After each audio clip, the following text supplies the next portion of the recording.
નમસ્કાર દર્શક મિત્રો, જી ટીવી ગુજરાતી ન્યૂઝમાં આપનું હાર્દિક સ્વાગત છે। હવે જોઈશું સમાચાર વિગતવાર। નવી સિવિલ હોસ્પિટલના કેમ્પસમાં આજે વહેલી સવારે લોહિયાળ ઘટના બનતા સમગ્ર તંત્રમાં ચકચાર મચી। નર્સિંગ કાઉન્સિલ ઓફ ઇન્ડિયાના ઉપપ્રમુખ અને જાણીતા સેવાભાવી અગ્રણી ઇકબાલ કડીવાલા પર એક માથાભારી સામે ચપ્પુ અને ઢીક મૂકીનો વડે હુમલો કરી દીધો। સદનસીબે ઇકબાલભાઈનો આબાદ બચાવ થયો છે અને હુમલાખોરને ટૂંક સમયમાં ઝડપી પાડવામાં આવ્યો।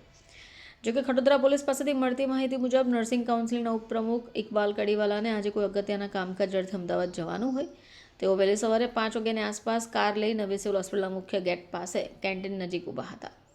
મુસાફરી તૈયારમાં હોય તે અચાનક ચેતન સોલંકી નામનો શખ્સ પહોંચી ગયો। ઇકબાલભાઈ પર હુમલો કરવાનું શરૂ કર્યું। જોકે તેમના ચહેરા પર આડેધડ ઢીક મૂકીનો માર પણ માર્યો અને ખિસ્સામાંથી ચપ્પુ કાઢી જીવલેણ ઘા કરવાની કોશિશ કરી। જોકે ઇકબાલભાઈ વિચલિત થઈ ગયા, તમે સમય સૂચકતા વાપરીને બચાવ કરતા ચપ્પુનો ઘા વાગતા રહી ગયો।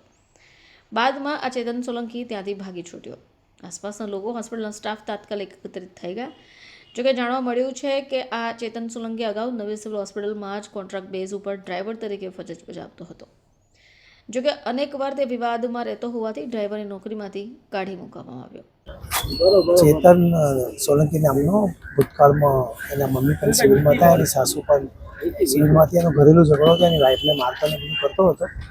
અમારી પાસે મદદ માટે અમે ના પડી કે આવી ઘટનામાં મદદ નહીં કરી શકું તાની, જેથી એની વ્યાર રાખીને આજે સવારે 5 વાગે મારી પર હુમલો કર્યો છે।